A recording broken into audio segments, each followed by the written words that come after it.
طيب احنا النهارده هنعمل اول تجميع على القناه، واتمنى ان الامور تمشي لحد اخر الفيديو بشكل كويس. بسم الله.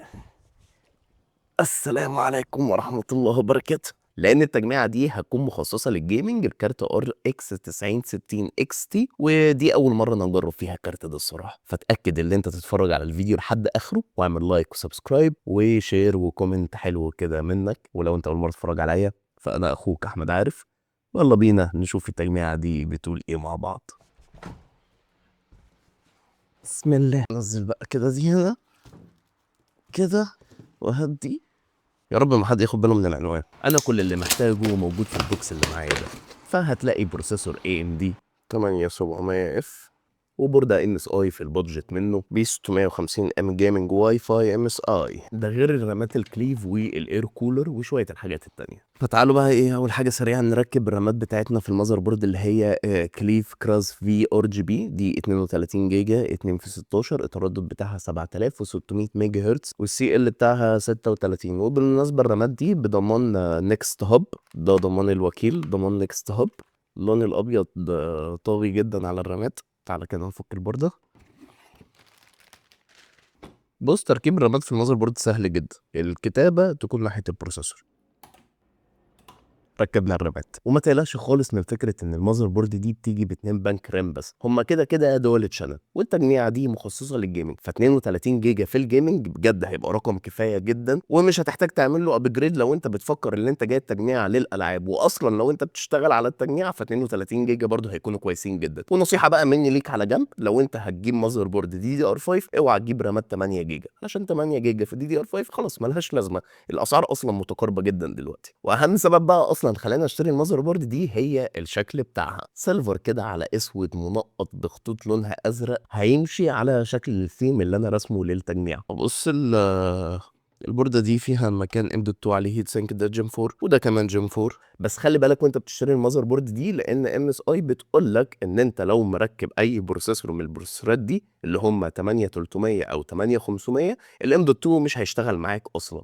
فلو انت عارف ليه مش هيشتغل معاك اكتب لي في الكومنت. ما فيهاش تايب سي في الفرونت بانر، خلي بالك. 4 ساتا ورا بقى مكان للايثرنت، شويه USB هات تايب اي كتير، وتايب سي، وزرار للفلاش بايس، وHDMI، وديسبلاي بورت 1.4. وكده كده ايه كارت الصوت بتاعنا. المهم بقى نجيب الاس اس دي بتاعنا. والاس اس دي ده كليف سي 910. ده اس اس دي بسعه 512 جيجا M.2 NVMe Gen 4.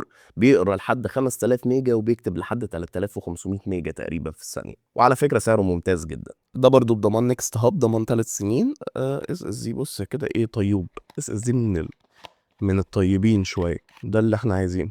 ده 3 دي ناند، هيبقى تمام معانا 500 جيجا. مش هيقضي طبعا لو انت جيمر محترف، بس على قد لعبتين ثلاثه. لو انت عايز تزود ممكن تجيب واحد تيرا او 2 تيرا، تمام يعني. تعالى برضو بالمره اوريك ازاي تركب الاس اس دي. في البورده دي كل اللي احنا هنحتاجه هي شنطه العده الجميله دي. نفتح كده نطلع المفك، هنفك المسمارين الجمال دول. فكينا كده اهو. طبعا اول حاجه تشيلها ان احنا نشيل اللزقه بتاعت السيرمال دي عشان الاس اس دي ما يسخنش مننا. ونجيب بقى الاس اس دي نفسه. هنلاقي هنا في ثانيه نعمل الفوكس، هنلاقي هنا في نوتش، هنلاقي اخوه هنا في البورت بتاع الاس اس دي. كل اللي علينا نعمله ان احنا نركب كده الاس اس دي بس كده. الموضوع لا محتاج سحر ولا محتاج شعوذة. نركب برضو البروسيسور رايزن 7 8700F. ده زي ما قلت لكم هو 8 كور و16 ثريد. وانا شايف ان خلاص البروسيسورات ال 6 كور سعرها بقى قريب جدا من ال 8 كور، ليه ما ناخدش 8 كور. اهو ده البروسيسور. نركبه برضو ايه طريقة تركيبه سهلة وبسيطة خالص. كل الفكرة السهم على السهم. تعال اوريك ازاي. بص كده، ده سهم هنا اهو. ولو بصيت في ظهر البروسيسور هتلاقي اهو سهم، والناحية التانية اهو السهم ده. كل اللي عليك تعمله بقى تفك دي كده يا معلم، ترفع دي كده وتنزل البروسيسور، مش تضغط عليه. يعني ايه تنزل البروسيسور؟ يعني تنزله كده بس، تهزه كده خلاص قفل تمام. اقفل. تك تك ترى. وبالمره قبل ما نركب المذر بورد بتاعتنا في الكيسه خلينا ناخد الكولر، لان البروسيسور ده زي ما قلت لك ان هو اف تري بيجي من غير كولر اصلا. فالكولر اللي احنا اخترناه هو الاي بي ان اكس اي بي 1 داش في، خدناه باللون الابيض علشان برضو يمشي مع السيم بتاع التجميع اللي في دماغي، ويا رب الدنيا ما تخرب مني. انا اخترت كولر ده علشان ده كولر محترم، بيهندل بروسيسورات لحد 245 واط، وكمان بيجي بخمسه هيت باي، كل هيت باي فيهم 6 ملم. خلينا برضو سريعا نركب الكولر. ده شكل الكولر، والله العظيم شكله روش جدا. اوعى تنسى تشيل دي، انا هشيلها من دلوقتي علشان ما انساش. نلزقها هنا، نلزقها هنا. محتاجين نكبر اكبر من كده شويه، نكبر شويه لو سمحتوا. بص كده مكتوب ايه هنا، اعمل لايك وسبسكرايب. اسف والله، اسف. في حد قبل كده قال لي الموضوع ده كرنج، بس اللي هو قشطه، ايه المشكله يعني. ده براكت الاي ام دي، ده بتاع انتل، مش محتاجينه. والبراكتات مش بلاستيك، براكتات معدن. ده شيء كويس. محتاجين برضو المسامير بتاعت الاي ام دي. واخر حاجه يا صديقي معانا هو الثيرمال بتاع اي بي ان اكس. اديك نصيحه اخويه لايف هاك، اقرا المانوال بتاع الكولر قبل ما تركبه. حتى لو انت بتركب كولر كل يوم، اقرا المانوال بس علشان تبقى فاهم انت بتركب ايه. اهو بص هنا مثلا، ده الاي ام دي بيقول لك ايه بقى. ماشي. اول حاجه البراكت ده بيركب فوق البورده مش تحت البورده. يركب تحت البورده ازاي يعني؟ ايه الغباء ده؟ والمسامير تتربط من هنا. ماشي. ده يتحط على ده، بعد كده يتحط على ده. الموضوع سهل جدا. تعالى بقى معايا كده نعمل. بص يا سيدي، صلي مين على اللي يشفع فيك. مفك نعمله على وضعية الفك. فك فك فك فك فك فك فك. يعني احنا تحط الحاجات دي ما بين البراكت والبوردة الأول بالشكل ده. بص والله العظيم رصة فنان. نركب الأول البراكتات بتاعتنا بس يا سيدي. هتحط كده بالشكل ده، الموضوع ايزي بيزي ليمون سكويزي. حط ادي واحد، ادي اتنين، تلاتة، والرابع. اربط بقى، اربط اربط. طبعا يبقى اربط اكس علشان يمسك كويس، وما تقرطش جامد غير لما تربط كله. بس كده احنا ربطنا كله في السليم منه. بالمناسبه البورده فيها هيدر الادريسبل ار جي بي. وده الكولر هيبقى كده كيسه. هتدخل كده المروحه هتلف، والمروحه بتاعت الكيسه هتلف، هتدخل الهواء كده وتقوم مخرجاه من الناحيه التانيه. اوعى تنسى تحط الثيرمال بيست. على فكره الكولر ده بضمان نيكست هاب برضه. بص بقى الفن، واتش اند لير. نكتب حرف ال جي. هو كان المفروض يبقى حرف جي، بس هنخليه 11 علشان انا اصلي من الحي 11. واحلى مسا على رجاله ال 11. شكرا. باظت الرسمه، باظت الرسمه على فكره. ما باظتش الرسمه ما باظتش. نعملها كده علشان انا بدرس فن بوهيمي. بص نتاكد بقى ازاي ان الكولر معشق تمام. دي الناحيه التانيه. على فكره الكولر ده محترم وطريقه تركيبه سهله جدا. بس كده ركبنا كل حاجة. فاضل ان احنا نحط الكلام ده بقى في الكيسة. تعالى نركبه في الكيسة بتاعتنا اللي هي برضه بضمان نيكست هوب. بس قبل اي حاجة خلينا اديلك فكرة عن الكيسة اللي احنا اخدناها، واحنا ليه اخدنا الكيسة دي. الكيسة بقى اللي هيتجمع فيها كل حاجة. ايرو كول دي 501 في بس حاجه انا حابب اقولها قبل ما نركب المذر بورد في الكيس. ان المذر بورد دي فيها مكانين يو اس بي 3 للفرونت بانل، علشان ام اس اي اصلا عندها كيسات فيها اكتر من مكان يو اس بي 3 في الفرونت بانل، بيحتاج يوصل على كابلين. وكمان فيها 2 هيدر للادريسبل ار جي بي، مش هيدر واحد، فمش هتخلي الحمل بتاع المراوح كله على سوكت واحد، غير بقى اليو اس بيز وشويه الحبشتكنات دي. واللي احنا هنعمله دلوقتي هنفتح الكيسه. بص هنا مكتوب قابل للكسر. كسرتني وخسرتني، بس عادي يعني، عادي يعني والله. كله بالحب، كله بالحب. مش عارف امشي في خط مستقيم، تفتكروا علشان انا مش مستقيم. لايف هاك بقى، لما تيجي تفتح كيسه اهم حاجه تيجي تطلع الودن دي بره كده، طلع الودن واختها دي بره كده، وتقول بسم الله. ناخد بقى الكهرباء، ما كهربناش قوي يعني. نفك الوش ده من غير تكسير، بس من غير تكسير ومن غير عنف. حاجة بقى خلتني أحب الكيسة دي جدا واختارها، هو الخشب ده. حتة الخشب دي بتاعت الكومودينو دي أروش حاجة في الكيسة. فيها تايب سي في الفرونت بانل باي ذا واي، بس احنا مش هنعرف نستخدمه. 3 مراوح 120 مللي، في الظهر مروحه 120 مللي، مش من كل حته، حتى في الظهر في مش. باور سبلاي 750 واط 80 بلس برونز اسمه لاكس برو، والكيسه دي برضو ضمان نيكست هاب. والغرفه بقى بتاعت الكيبل مانجمنت بتاعتنا هتبقى هي الحته دي، كابلاتها هتنزل من هنا كده وتستخبى هنا. وممكن لو انت عايز تشيل المكان بتاع الاتش دي دي ده لو انت مش هتركب اتش دي دي. طبعا بقى اخدت كل حاجه وقعدت اجمع في الكمبيوتر واخد مني بضع دقائق.